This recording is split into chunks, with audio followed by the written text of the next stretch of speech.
बीज कंपनी में अभी पूरा नवगछिया देख रहा हूँ। ऐसे बीज कंपनी में हम बात करें तो 2011 से लेके अभी तक कंटिन्यू है, लेकिन काफ़ी लंबा समय हो जाता है 2011 से लेकर 25 तक। लेकिन इस बीच में 2-3 कंपनी हमने बदला, लेकिन भैया कह रहे थे कि कच्चा नहीं करना है, तो थोड़ा सा ले लेते हैं। 2011 से लेकर 15 तक बात करें तो उसमें हम श्रीराम फर्टिलाइजर्स एंड केमिकल्स में थे। उसके बाद 2015 से लेकर फरवरी 2020 तक PHICS में अपना योगदान दिया था सर, 5 साल वहाँ पर। उसके बाद फरवरी 2020 से लेकर अभी तक आप लोगों के साथ, आप लोगों के सहयोग से, आप लोगों का आशीर्वाद से हम श्रीकर मक्का बीज कंपनी में अभी पूरा नवगछिया देखें। आज हमारे बीच हमारे सर हैं, इनका नाम अविनाश कुमार जी हुआ और इनका पोस्ट की बात करें ASN का पोस्ट है, एरिया सेल्स मैनेजर का पोस्ट है। और अभी यहाँ से शुरुआत करें नवगछिया भागलपुर से तो उधर सीतामढ़ी दरभंगा तक कवर करते हैं। इस बीच में जो भी आ जाता है, खगड़िया आ गया, बलदौर आ गया, महसूद आ गया, फिर वो सब कवर करते हुए दरभंगा तक चले जाते हैं। तो काफ़ी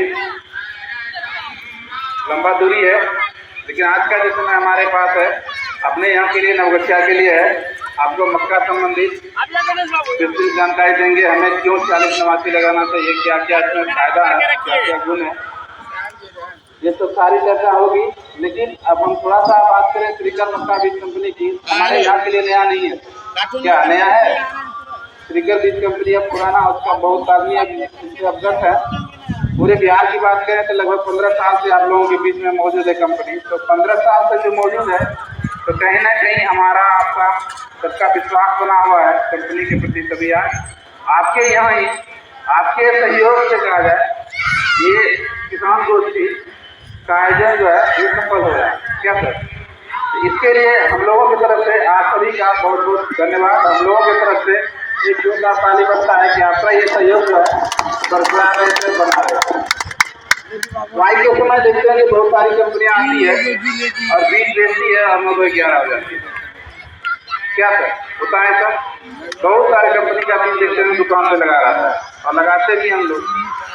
लेकिन हम लोग क्या है के साथ सालों भर जुड़े रहते हैं, मक्का बुआई से लेके मक्का कटाई तक, सुना, मक्का कटाई से लेके मक्का बुआई तक हमारा चक्र आपके साथ सालों भर चलता रहता है। बीच बीच में भी देखते होंगे कुंदन जी आते होंगे, शायद खेत तक भी चले जाते होंगे, बांध पार तक भी जाते होंगे।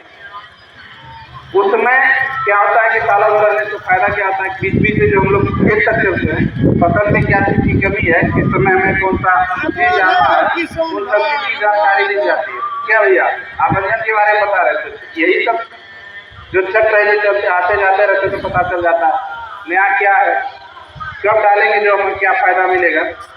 ये सब सारी चीजें जब सालों भर हम रहेंगे तभी आपको बेनिफिट मिलेगा। नहीं सब चीज तो क्या है, आया चीज बेचाना होगा, उससे हमें कोई फायदा नहीं होगा। तो हम ज़्यादा समय नहीं लेंगे सर, चाहेंगे कि आपको ज़्यादा से ज़्यादा समय, ज़्यादा से ज़्यादा जानकारी हमारे पर उपलब्ध कराएं 40-89 मक्का के बारे में।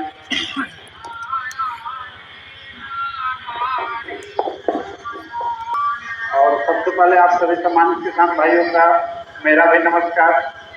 मेरा नाम अविनाश कुमार है। जैसे बहुत लोग तो अब जान भी रहे हैं, क्योंकि आपके ही इस क्षेत्र में शायद मेरा बाल और दाढ़ी पका है, क्योंकि जिस समय आए थे तो 2005 में आए थे और लमसम हमको लगता है कि 20 साल इधर बीत गया।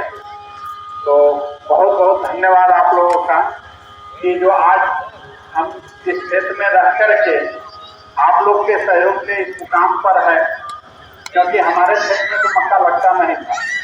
हमारे इधर से धान और गेहूँ का खेती होता था और संजोग जब से इधर आए हैं तो इधर खाली मक्का ही देखते थे।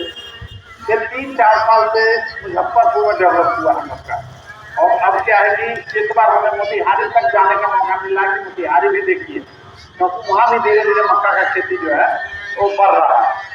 तो आप किसान हैं और हमारा काम है कि आपको भरोसा को जीतना, क्या गलत किस है, किसी भी कीमत में हमारा आपका रिलेशन जो है वो टूटना नहीं चाहिए।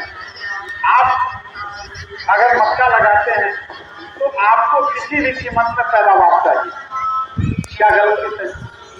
और उस खेती मक्का बीज में क्या होता है, बहुत सारे कंपनी जब सीजन में आते हैं तो बेचने के क्रम में क्या करते हैं कि वो कुछ ज्यादा लंबा चौड़ा वादा करके किसान से चले जाते हैं। बोलना है 1 बित्ता तो बोलते हैं 1 हाथ, बोलना है 4 मन तो बोलते हैं 6 मन। तो इसमें क्या होता है कि जब फसल कटाई का समय आता है और 6 मन की जगह जहाँ 4 मन होगा और जहाँ 1 हाथ के भुट्टा के बना 1 बित्ता का होगा तो भरोसा टूटेगा क्योंकि बेचने के समय तो हम आपको लंबा लंबा बोले और वो चीज कटाई के समय पूरा नहीं होगा, भरोसा आपका टूटेगा। और उसके बाद हम 24 कैरेट सोना भी लेके आएंगे तो एक बार आपको मन में होगा कि हो सकता है कि अविनाश जी धोखा दे के गया हुआ है, इस बार भी कहीं धोखा नहीं हमको दे दे। क्या गलत कि सही? तो देख लीजिए कितना भुट्टा है इसमें, 13 किलो नहीं होगा, आप कर लीजिए। उसके बाद हम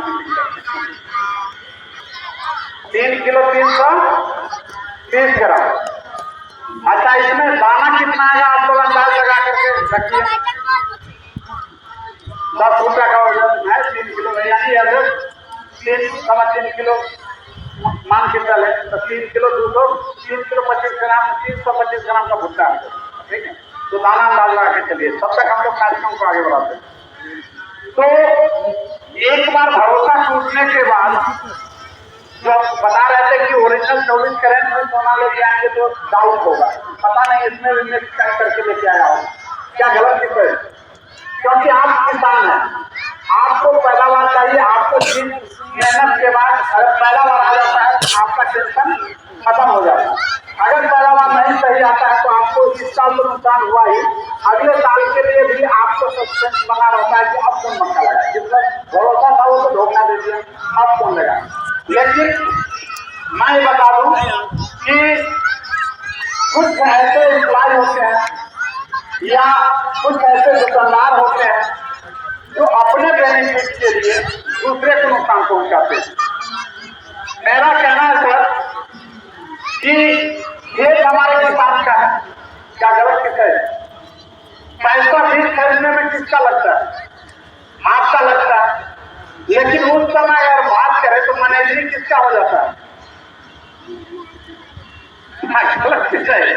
बोले आराम से मान को बंद कर देते हैं। समय पैसा